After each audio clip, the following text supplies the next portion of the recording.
İslam'da ümitsizlik diye bir kavram yoktur. İslam ümittir. Allah'ın kullarına ümit bahşeden bir dindir. Müslüman da ümit var olmalıdır. Geleceğe hep güvenle, başarıyla bakması inancın bir gereğidir.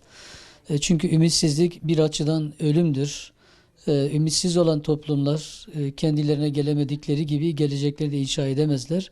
O yüzden İslam ümitsizliği tümüyle reddediyor ve Müslümanın ahlakında, hayatında, akidesinde, imanında ve amelinde ümitsizlik diye bir şeyin de olmaması gerekiyor.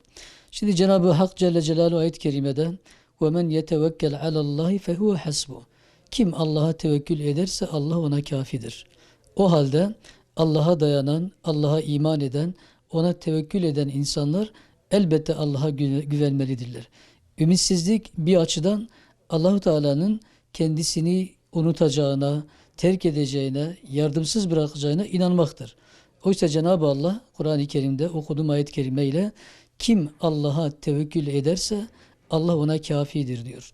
Başka bir ayet-i kerimede ise Eleysallahu bikafin abde Allah kuluna kafi değil midir diyor. O yüzden Müslümanlar, müminler Allahu Teala'ya olan bağlılıklarını her zaman diri tutmalıdırlar. Mutlak başarıya götüren, zaferler bahşeden Allahu Teala'nın olduğunu ve Allahu Teala hiçbir surette kullarını, özellikle mümin kullarını yardımsız, sahipsiz, takatsız bırakmayacağına da inanmalıdır. Şimdi bu konuda malumunuz dünyada gerek günahlar konusunda gerek de musibetler konusunda sürekli insanın ihtiyaç duyduğu bir güçtür aslında ümit. Değil mi? Şimdi başarı neyle insan başarıya ulaşır? Elbette zorluklara sabrederek, göğüs gererek ve Allahu Teala'ya dayanarak. Musibetler anında beşeri bütün gücümüzü ortaya koyduktan sonra hasbunallah ve ni'mel vekil.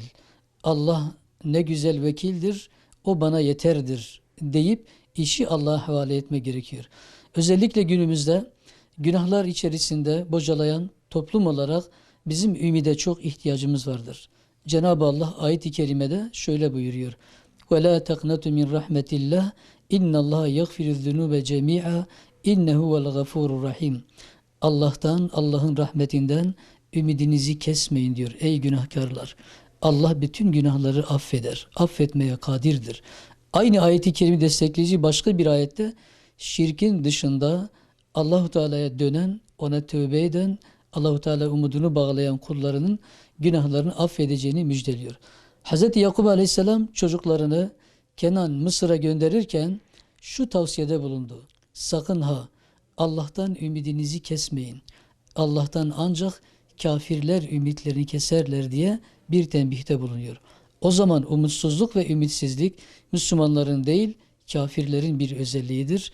Bizim her açıdan, her şart altında, her zorluk anında direnebileceğimiz en iyi, dayanabileceğimiz ve sabredebileceğimiz en güzel nokta hasbunallah ve ni'mel vekil. Allah vardır, Allah bize kafidir, Allah bize yeterdir, Allah bizi yardımsız bırakmaz diyerek hep ümitle geleceğe bakmak mecburiyetindeyiz. İmanımızın, inancımızın ve akidemizin gereği budur.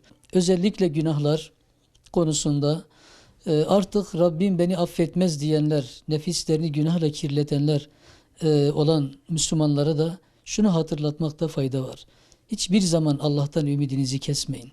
Allah hep ümidi bahşeden, müjdeleyen ve gelecek için umut veren bir ilahtır. Önemli olan ve enibu ila rabbikum ve eslimu leh. Rabbinize dönün ve ona teslim olun. Ayet-i kerimenin tecellisinin gereğini yerine getirebilmektir. Bu açıdan özellikle savaş anında, mücadele anında, özellikle İslam mücahitleri, İslam için cehd edenler daha her zaman ümit var olmalıdırlar. Gelecek İslam'ındır, gelecek Müslümanlarındır, gelecek muttakilerindir. Arizi bazı durumlar yaşansa da bunlar arizidir.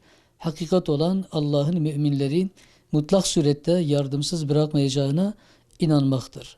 Son olarak وَكَانَ حَقًّا عَلَيْنَا نَصْرُ الْمُؤْمِنِينَ Müminlere yardım etmek bizim üzerimize bir haktır diyor Cenab-ı Allah. Eğer müminsek Allah yardımcımızdır.